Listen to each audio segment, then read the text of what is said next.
Been leading the effort to find out more about what happened the night of September 11th in Libya. He joins us now here on set. Senator Graham, welcome. Thank you.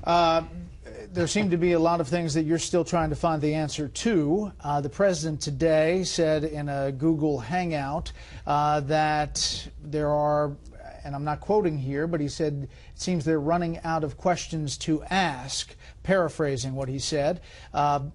Your response to that on this? I've destroyed a small forest trying to get the president to account for his leadership and the knowledge about Benghazi, and I've gotten one question answered. I've probably sent 30. Here's a good question. The man released in Tunisia, do you think we had anything on him or not? Because the reason I intervened to set up the FBI interviews is I was told by our FBI that this is a leading suspect in the attack on the consulate. Why did I have to do that? Mr. President, why didn't you call the Tunisian government? Mr. President, when the British ambassador was attacked in June of this year and they decided to close their consulate, did you know about it, and why did we keep ours open?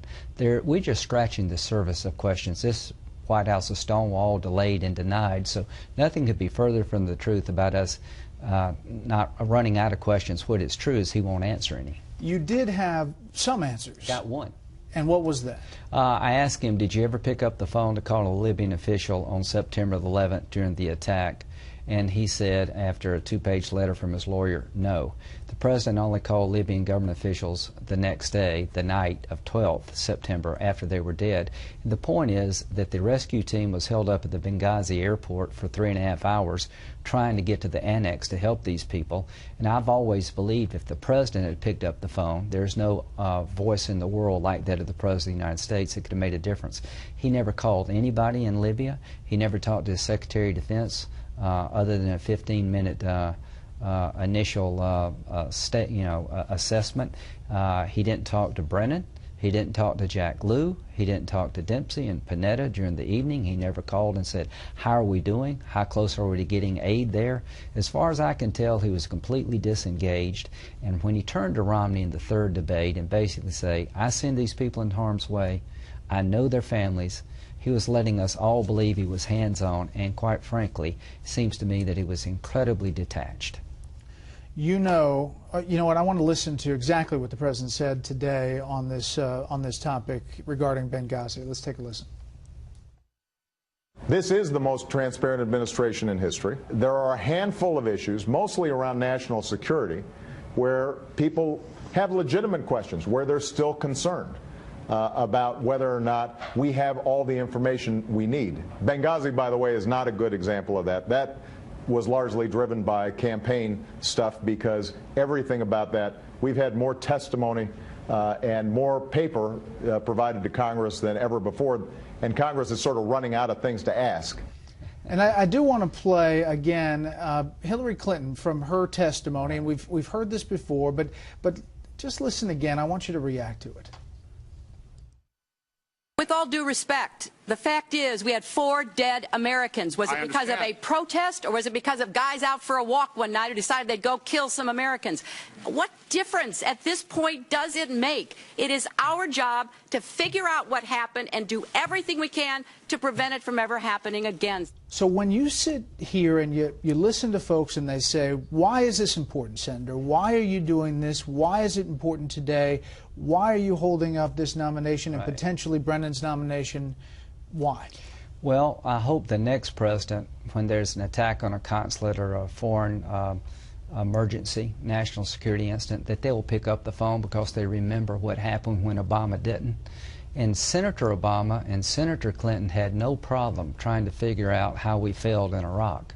Did it matter to go back and investigate the Bush administration's interrogation techniques? I think it did, and I joined them. Did it matter to question our policy in Iraq after it was failing? The point to me is you got 4 dead Americans, you got a commander-in-chief who is absolutely disengaged, you got the Secretary of State never talking to the Secretary of Defense, you've got ample evidence of a national security nightmare in the making, you got the Secretary of State not knowing her own ambassador was sending cables to her department saying we can't defend the consulate in case of a coordinated attack. In August, the Secretary of Defense knew about it, Secretary of State didn't. How could that be? And who changed the talking points? How could the President of the United States go to the American people for 3 weeks along with Susan Rice 5 days after the attack and say, we believe there's no evidence of a coordinated pre-planned terrorist attack, when your Secretary of Defense testified before the Congress they knew that night? I think they manipulated the intelligence and evidence close to an election to create the narrative that bin Laden was dead, al-Qaeda is dismantled, we're all safe. I think what Susan Rice said and what the President said about this being a video that created a spontaneous event that led to a riot and al-Qaeda wasn't involved was a misleading effort by this administration, and it matters when the top government officials in this country responsible for national security mislead you. Have you heard about any survivors and telling their story? Well, do you know anything about that? No, I don't know who they are. In the FBI interviews 2 days after the attack in Germany, we still, as a Congress, do not have the FBI interviews. The best evidence of what happened that night were the survivors. They will not give the United States Congress the FBI interviews of the survivors. We've been told 5 different versions of who changed the talking points. This is not transparent. They're delaying, they're denying, they're deceiving. They ran out the clock during the election. I will not give up until we know what happened.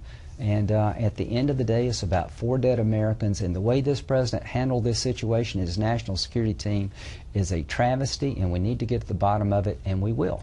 Will Chuck Hagel get approved? Unless there's a bombshell, he'll get an up or down vote. I hope one Democrat will look at Chuck Hagel's records and some of the outrageous statements he's made about the state of Israel and reconsider, and have one Democrat vote no. If you could find one Democrat who would vote no, the floodgates would open, but I don't know.